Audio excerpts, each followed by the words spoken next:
everybody, and welcome to this walkthrough of the text guide for the mountain tournament with me and Mr. RJTV. Welcome, my friend. How are you doing today? Anytime I get to make a video with you is a good day, bro. I'm feeling great. How about yourself? I'm doing fine. With all that love, I couldn't be feeling anything else than fine. And it was a while ago now. We have basically been doing like every other tournament now, because I was sick one time and traveling one time. And so I know, for you that watching, I know I take that on myself, you know, my mistake, but I'm very happy to be here as well, and for this walkthrough. And as always, for you that are watching, or maybe you're watching for the first time, we go over the text guides that is made for the mountain tournament.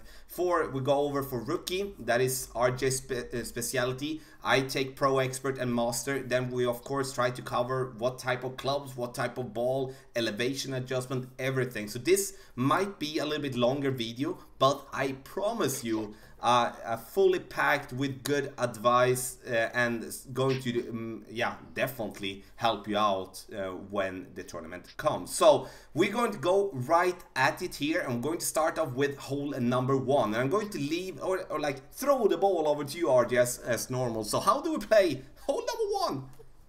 Well, I'd like to preface this real quick. I know you put the time slots in there so everyone can see. I want to see hole 5, or, you know, or whatever. Watch this whole video, especially if you're rookie, because I am only using the extra mile twice. Ooh, okay, here we go. Yeah. Hole 1, par 4, very easy. As you can see, the black line is the line that you want to take. I am bringing the quarterback, because if you bring an extra mile, you're probably not going to use max distance. I like setting it up a little bit to the right of where the black line is, but that puts you in danger. If the ball carries, it can carry into the sand trap there. So I really like where Tommy's got it set up with a side spin ball and your quarterback, because we all know the quarterback has more curl than the extra mile. So that way you take any risk and danger out of it. That would be full top spin, full right spin, 1 ball right curl. And again, at least a quasar, you want 2 side spin or 3 if you're going for gold. And that'll set you up for a nice shot on the pin. The second shot, you're most likely going to have a little bit of rough right there by the water, as you can see on the screen right now. The side spin will let you just put on full right side spin and then make your adjustment that way, so you're not really close and in any type of danger. So when going over to the second tee then, which is pro and expert, and we're going to play basically exactly the same way. We bounce before the bunker there. We can bounce more to the center or more to the right, depends on what we want to do. Side spin on our ball, as much top spin as possible. If we do have crosswind right to left, then I would be applying some curl to the right as well. The thing we can do if we do have some tailwind is that we actually can drive over the bunker pretty easily, to be honest. The fairway that we do have, like the bigger part, let's pretend, not pretend, but let's say we are at the second black marker, then the fairway slopes massively down to the right. So even if you come in a little bit too hot to the left, you're going to fall back down and then going to have no problem to stay on the fairway. Even if we are in the rough on the left side, we're still going to reach for the green too. The approach shot there is going to be played with a 10% extra adjustment, because we're playing it slightly downhill. The green, you could easily see that when making that shot, it is on a lower point where you start with your shot, and that is going to be downhill. The ball is going to be longer time in the air and therefore be more affected by the wind. I like to do my approach with going directly at the green, with using either my long iron, the Saturn, or the Thorn, the short iron, with a 3 to 4 bars of backspin, a single bounce on the green, then the rest to roll towards the pin. We can go for the dunk. We can also use the back of the green to fall back down if we want to. And when it comes to Master Division, which is the third tee, then it's going to be exactly the same way here. With a massive headwind, we're most likely going to just have to lay up. amongst the three bunkers we do have there in the beginning, and then we're still not going to have any trouble whatsoever to reach for the green in two, then I would suggest using either an upgraded Cataclysm or a Guardian with backspin, so we could go on the back of the green, make it stop, fall back down towards the pin. So then we do have hole number one. Hole number two, par 5 directly there, one of the oldest, I would have to say. It's a long time ago I played it, but I think we all played this one a couple of times. So how do you play hole number two? Well, with anything other than wind in your face, I would say bring the extra mile or the big topper, both with full top spin, both with at least a power 1 or a power 2 ball. And you're going to want to land right about where that first black box is, and then that'll take you out to the fairway. If you have any type of wind in your face, though, I would not recommend trying that with rookie clubs. Even if you have pro clubs, you might fall short and end up in the sand or the rough, or have to overpower and end up with the trees. So if we have a wind in our face, I would say bring the quarterback, because that accuracy is going to bring you as close to the rough as possible without falling off into the sand. Either way, be careful, because that will take the green out of contention for you, and most likelihood, especially if you got wind blowing back at you for your second shot. But then if you do make either shot, you can definitely get on the green in two. And yeah, like I said, I would bring a power 1 or a power 2 ball, quarterback, extra mile for any other type of wind except for in your face. I'm sorry, big topper, extra mile, quarterback if the wind is blowing in your face.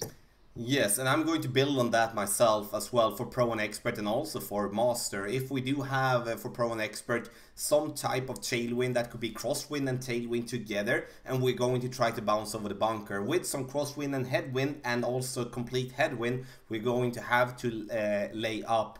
The reason I do not suggest you to try it, even if you have crosswind and headwind, is like with a bad drive and you go short in that rough or in the sand trap, you are not going to have a chance to reach for the green in two. And we always need to have that chance. And of course, you can maybe have, if you play an expert, upgraded clubs like the Apocalypse level 6 or level 7 sometimes. Sure, that's a special situation, but that's a general way. Never try to go over that sand trap if you're not having a little bit of tailwind. Master, we need to have straight tailwind to be able to reach. And I would suggest to use a power 4, power 5 ball to also lower the wind resistance, so we can use the wind a little bit better.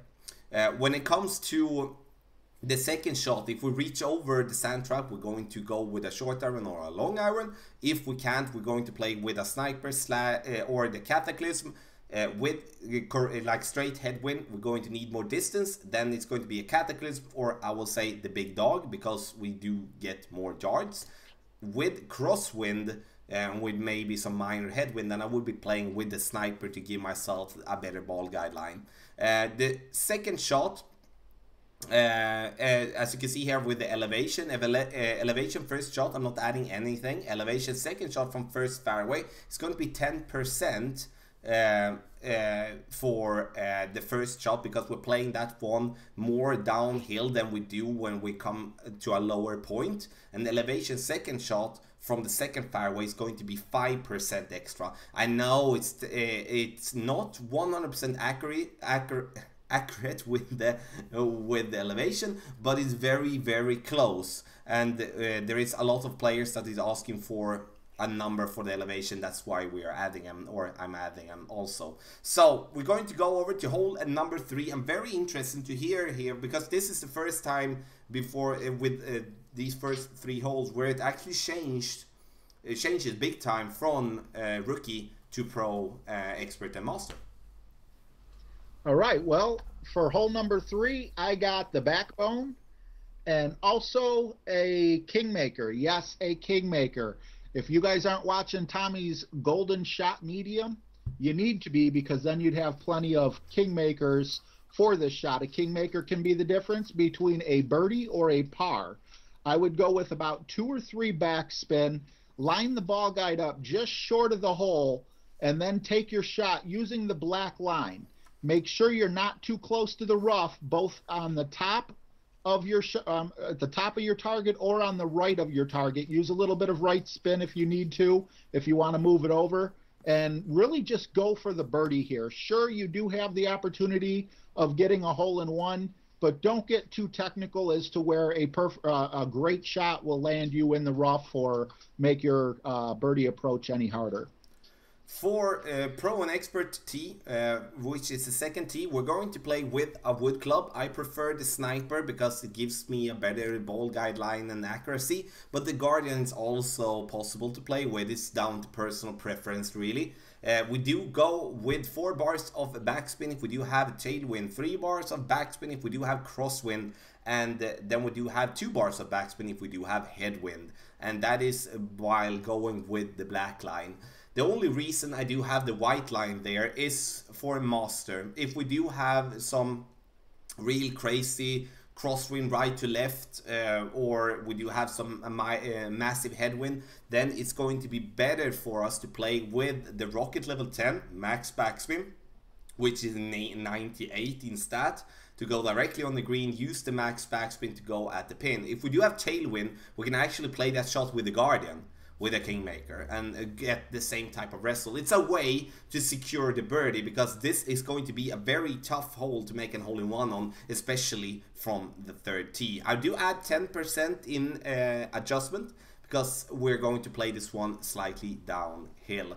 Other than that, Kingmaker, Pro and Expert will definitely be enough. We can play with a Navigator as well, but Kingmaker would be my suggestion. Or for Pro and for Master, Kingmaker or a Wind 5 ball, which reduces the wind even more. Hole number 4, and I would say this is the least attractive hole, I would say. So how do we play hole number 4? I don't know about that, Tommy. I see some nice curves in there. Hole number 4, quarterback, black line. Now, I always played this according to the white line, but I am teaching rookie here. And in my opinion, taking the black line with a quarterback and a power 1 or 2 ball, you will be able to you'll hit where the first black box is, and you'll be able to roll up to where the second black box is. Remember, the quarterback has an excellent ball guide, so you can pretty much see where the ball's going to stop. And then if you look at the second shot, there's a very narrow fairway leading up to the pin. Everywhere else there's sand. So you're making that second shot much easier by taking the black line. If you want, you could bring an extra mile and put some curl on it. And if you do mess up the shot and end up in the rough to the left, you can still make it to the green there, as to where if you make a mistake on the black line, I don't believe you're going to be able to make it to green. However, with the quarterback, we eliminate the error almost completely because of the accuracy and the ball guide, and I believe that's the easiest way you might even get an eagle on this. Yeah, it's definitely it's definitely a possible eagle hole, and with the thing that I've meant with the least attractive hole is that it's basically a straightforward and then straightforward again. I'm playing the black line from second tee and also third tee. The reason I'm not even going to touch the white line is that, as you can see on the markers there, and maybe you can zoom in, or maybe when you print it out you can see it better, that even if we play on the left side, sure, we're going to have less distance to the pin, but we're going to have to apply curl, as we're going to have a more straight line into the bunker or into the rough. If we play according to the black line, we do get more distance from the pin, but we also get more distance on that first piece of fairway, which gives us a more open shot towards the pin. So we're going to use the shadow as a reference. You can see the shadow that we do have from the trees, and we're going to have the bottom part of the shadow as a reference for our drive. 3 bars of topspin if we would be having crosswind. If we 4 bars of topspin with crosswind, 3 bars of topspin with tailwind, and then we're going to have 5 bars of topspin with headwind. Really have in mind here that we need to add just a tiny little bit for the elevation. For the first shot, it's going to be 5% extra, and especially for the impact of the bounce that we're going to get. If we do have a strong crosswind, right to left or left to right, we need to compensate for that one with either side spin or curl against the wind. Master T, the same type of adjustment. We play straight forward, then we do have either a sniper or a guardian towards the pin. Bounce on the first fairway up to the green, then we're going to be there fighting for that eagle. There is a risk if you do play close to the fringe, then you that you can get that we all call the fringe glitch that could push you all over the green. Shouldn't be a danger in terms of getting you into the rough or not, but at least try to stay away from it, because we never know what the fringe has planned for us. So, oh my god, not this one. Hole number 5, par 5, that feels like a par 9. So, how do we play hole number 5? Well, keep your quarterback out. Yep, you heard me right. Keep your quarterback out, even though it seems like a par 6 going on here. Your quarterback, I would take the black line. And again, I like the quarterback here because if we went with the extra mile, you'd probably be using a little bit of backspin or laying up, and you'd have less of a ball guide. So once again, the ball guide and the accuracy, you want to get as close to the rough as possible, but at the same time, don't take any unnecessary risks. So if you're not comfortable, you know, backing it up a little bit and coming just a little bit shy of that black box, it's okay. Because me and Tommy talked before the making of this video, and I seen the light and he changed my mind. What we're doing here with our second shot is what's important, and that's why we can come up just a little bit short, and that is a rough bump. And yes, this is the first time I believe I've seen a rough bump where we're actually not rough bumping into the hole. So there's a gap between the trees, as you could see if you follow that black line forward. You want to go full top spin with your big dog. There's plenty of rough there, so even if you're a little bit shaky in your skills, this is an excellent position for you to test your rough bump skills. Remember, the rough deadens the ball, so that's why there's such a short line to the next black box. And then, as you can see there, that second black box gives you an amazing clear shot that I've never played this hole with before, where the trees aren't in your way. And as rookies, we may struggle with curl. Either our clubs might not have much curl, or we may not know exactly what curl means. So by doing it the way Tommy said, with a rough bump on the second shot there, you're going to be using the big dog again on your third shot and approach. But if you're really lucky, you might be able to see that flag. If you're not so lucky, you might just need to put some spin on the ball, maybe a little bit of curl, but nothing too wild. I would say be happy with a birdie here. Yeah, I definitely agree with the birdie part and with the explanation as well. But the birdie part is we should go in with the understanding of that this we will not reach the green in 2. But there is a way to do it.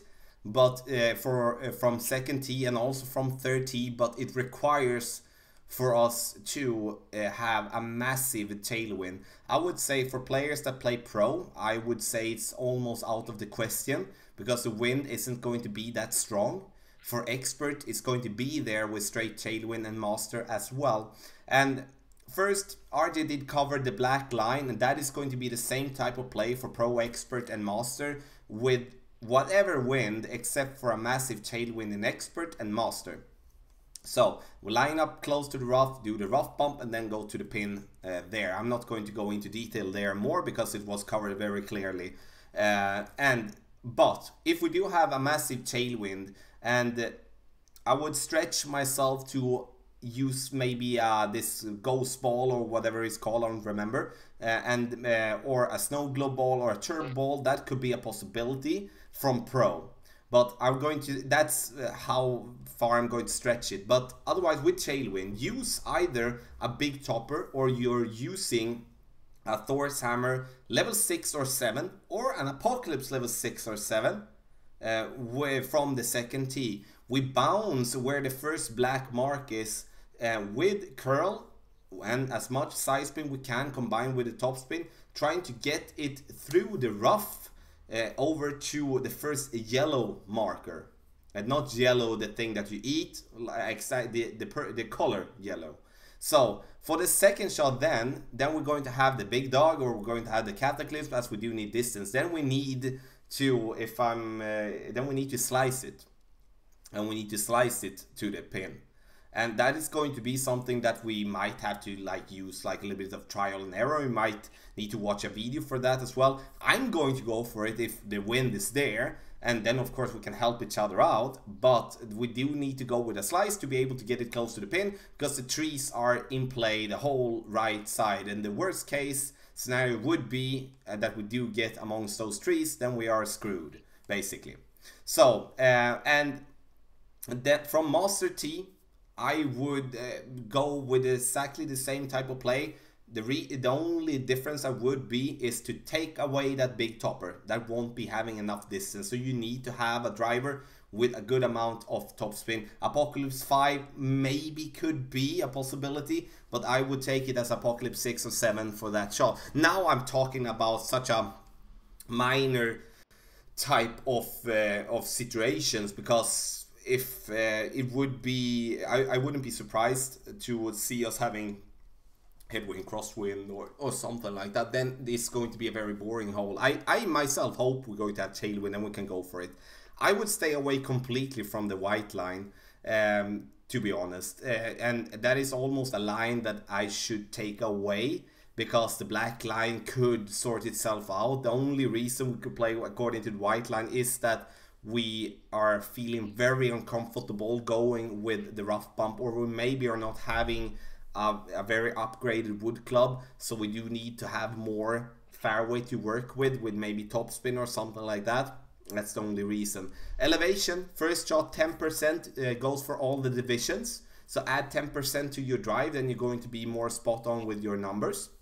And then the second shot and third shot, not going to be any elevation possibility here. So now I did try to cover the aggressive part here, but you can hear as well how hard that is going to be. And if you for some reason mess up your drive and you land in the rough and you're going to get stuck in the rough, then you play it up towards where the third black marker is on that fairway with your rough iron to have a more open shot for a third shot towards the pin. That is kind of your safety net, because you're going to be able to reach to that spot from the second tee and from the third tee as well.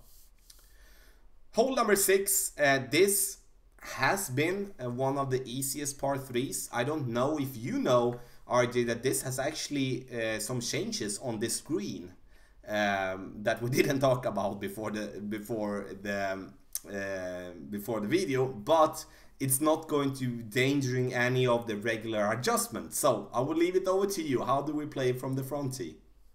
All right. Well, no, I didn't know there was changes to the green, so can't wait for you to explain that on Pro through Expert. I'm sorry, through Master. I can just sorry to interrupt you. I can say the difference is that the green is not like a big bowl. They are taking away the back part of it, so if you come in too hot, you're not going to get up to the hill and fall back down as you did before on the back. And now it's more flat on the back. It's still the same in the beginning, but it's just the back that is more flat at the moment. They made a safe hole even safer then, huh? Yeah. Yeah. All right. Well, I won't complain about that, especially when you get those pars on on the par 3s. It really stings. So that's a good thing for us in this tournament here. Let's see. So many choices. I'm going to go with the black line, though. And with the black line, I'm also going with the backbone and the navigator. We're not really going to need much side spin because it's a very straightforward hole. You're going to want to line your target up right next to the rough there, but make sure you're leaving room for error, because the last thing you want to do is clip that rough and end up in the sand. I would say 1 or 2 backspin should be plenty enough. Trust your ball guide on this. Most backbones have a pretty decent ball guide, but that's the main thing. There's not much really to talk about this. Just leave room for error so you don't have to be trying to go for a birdie with a sand wedge here. Yeah, and it's the only difference is here we're going to play it exactly the same way in terms of, like, you can see there's only a black line, and that is the thing that we're going to follow. We're going to add 10% to our adjustment. That goes for all the divisions. not just Pro and Expert and Master, but also Rookie. And from Pro and Expert T, we're going to play with a wood club, and from third T, we're going to play with either a wood club or we are going to play with a driver, most likely a driver if we're not having a massive tailwind from the third T. And we're going to drop it, bounce it over the bunker and make it fall down towards the pin. From Pro and Expert T, around 3 bars of backspin with a crosswind, headwind 2 bars, headwind 2 bars, and then tailwind is going to be 4 bars. I did mix it up in my head there. With the driver, we are going to use a quarterback or we're going to use the rocket, and we're going to give ourselves around 4 to 6 bars of backspin, depending on the strength in the wind. One of the holes where it actually going to be a big possibility for hole-in-one, in my opinion, and it's going to be very interesting to see what type of wind we're going to get for hole number 6. Hole number 7, now we do have again, like, this is like a white, yellow and black. Every line goes all over the place. So very interested, because I really liked your way to explain how you should be playing it as a rookie for hole number 7.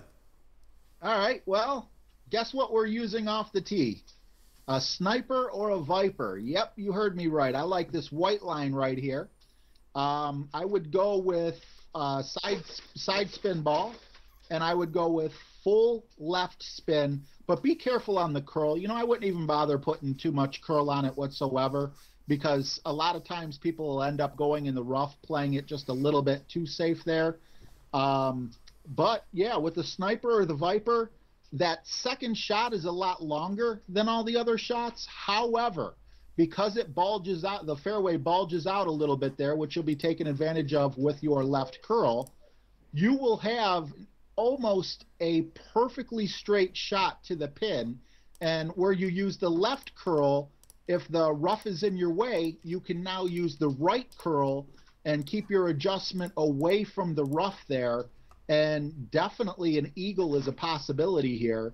So that is the way I would play this particular hole 7, is, you know, just be very careful. Minimum ball I would use would be a quasar. I really like the katana because you get all 3.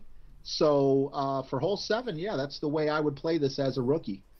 Yeah, and that way is way possible to play it in Pro and Expert from second tee as well, and also from third tee. That's a more, has been becoming a very common way to play this hole if you do have, let's say, a very strong crosswind, or maybe like a strong tailwind, or you maybe don't feel comfortable playing yourself close to the top there because you do not have the adjustment and will either go short or you go are going to go long for according to the black line.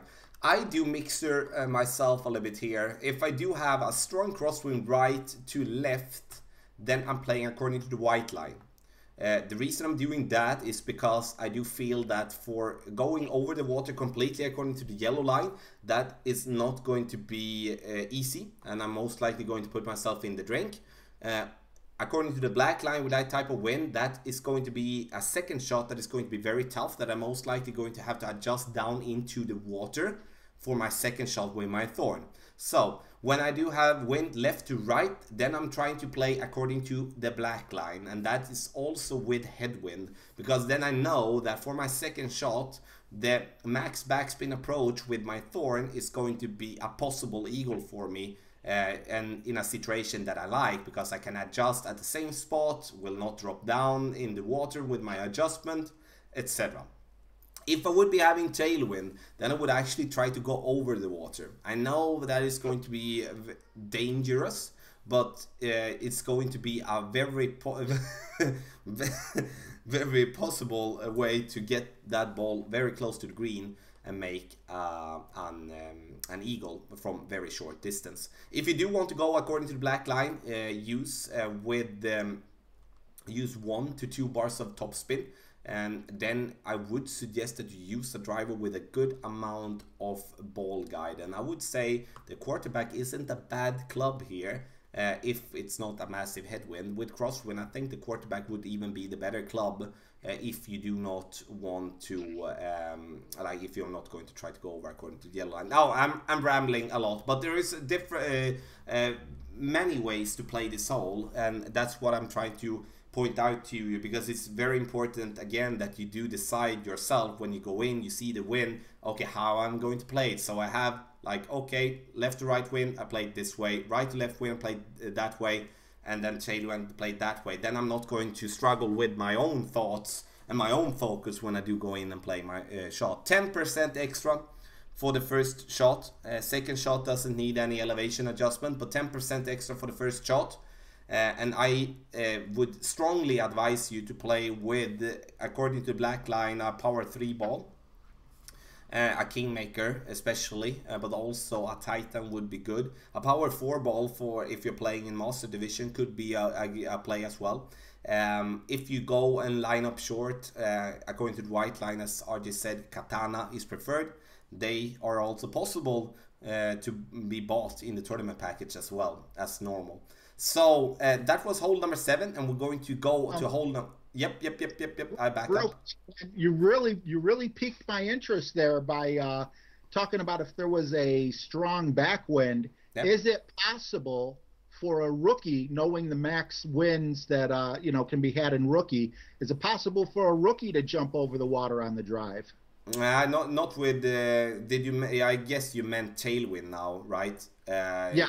Yeah, I would say no, because you most of the time are going to be necessary to use at least like a 6-7 bars of topspin. Sure, the big topper is there, but the big topper has a very lousy accuracy, and this is a very famous hole. I think that many players has at least been in the water at least one time. So I would, if I would, let's say I would be having a second account that I play rookie, and and I feel very comfortable with my adjustment. Sure, I could try it, but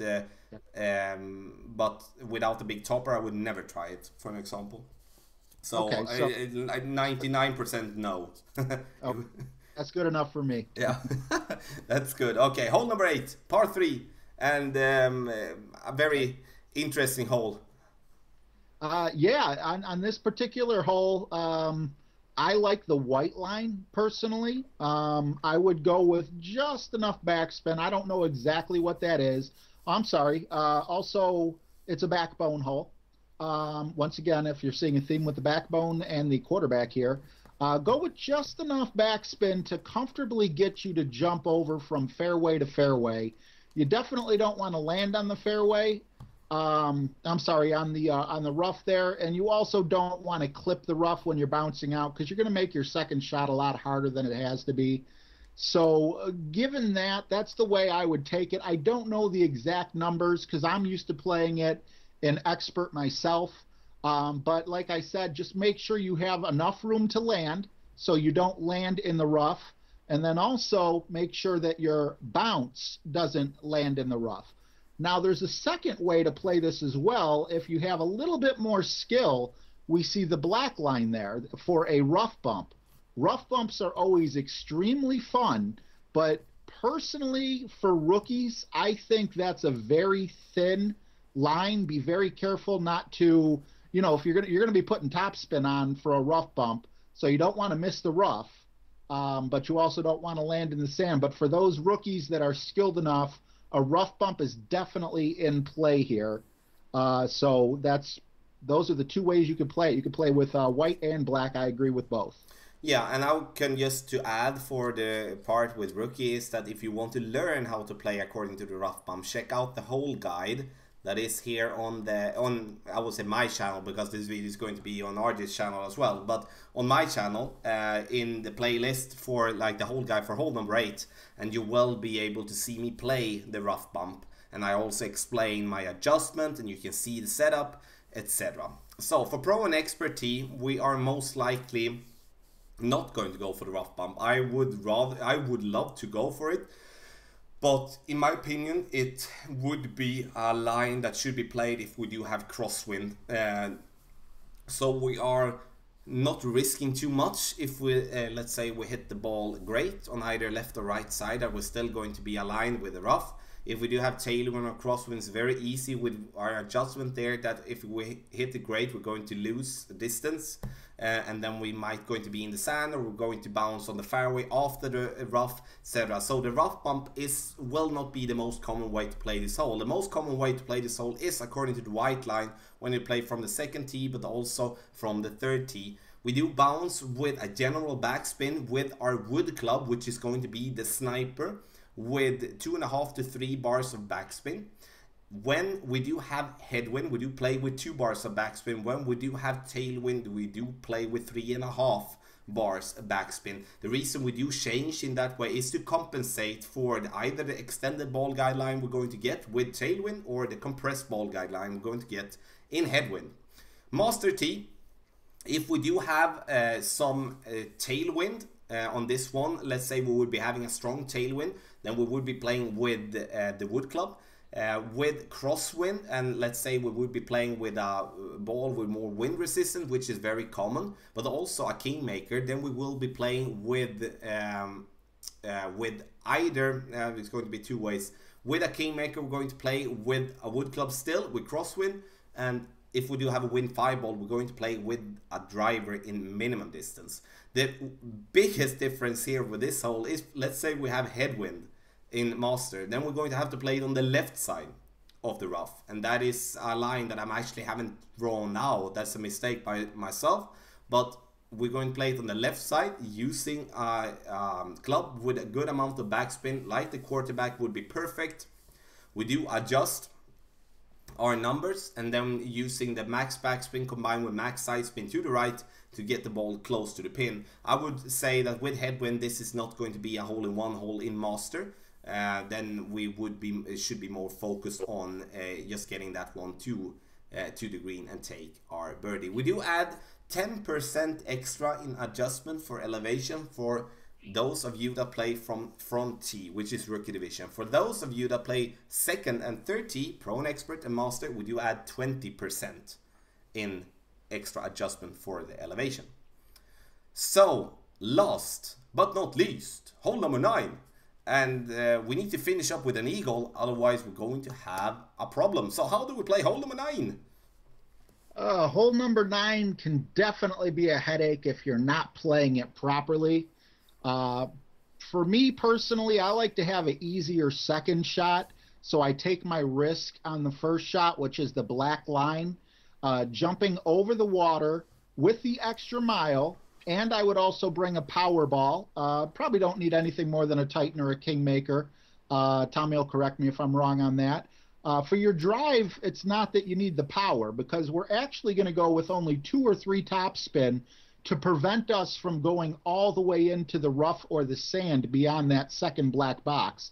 But also be very careful with where your ball lands, because I've seen a lot of people clip the rough and go in the water, or heck, one tournament many eons ago, I landed directly in the water. Don't know what happened there. A lot of people also, with the extra mile, not having that much curl, some left curl and left spin could also be helpful, just to inch you a little bit closer for your second shot. Then with your big dog, as you can see, this is where going with that shot really pays off. If you look to where that third box is, just under the white line there, you have a perfect straight line shot to the green. Be very careful. Don't be going full top spin, because the ball guide on the big dog isn't the most reliable and the accuracy isn't the greatest. But if you can hit a perfect shot with a little bit of top spin, in most cases, you can definitely get yourself an easy eagle here. I think most people are going to mess up on the drive rather than the second shot taking the black line. I think the black line's most common, but the white line is also something you can do if you want an easier first shot and then a little bit harder second shot. The bad thing about a hard first shot is if you do end up in the sand or the water, there's no way you're going to get the eagle without some luck. Do you know, can I ask you a question, RJ? Do you know why it's more common that players struggle with the drive here than with the second shot? From what I've seen, there's got to be some sort of a slope at least in my case, because I remember I thought I left plenty of room for error, but I would end up, my ball would land right on the rough and then go in the water. And then once I got that figured out, I was going full topspin, and then that would put me right into the sand. So I had problems on both ends of this hole. Yeah, and you basically answer it without answering it, and when you say you make a lot more room for error than you thought, but you still went into the rough, is that this is a hole where we need to compensate, or we need to over adjust our shot due to that we are playing downhill. That is the biggest reason why players mess up the drive, as we do adjust it normally, but then it travels like way further or way shorter than we did expect. Due to that, again, we're playing downhill and the wind is going to affect our ball even more. So we really need to have that in mind when we're playing. And if to take pro and expert and master from second tee, we are going to play according to the black line with any type of wind except for straight headwind. Then we're going to play with, let's say we would be having crosswind, or a crosswind with some minor headwind or some minor tailwind, then we will have to apply overpower. With tailwind, we don't have to overpower.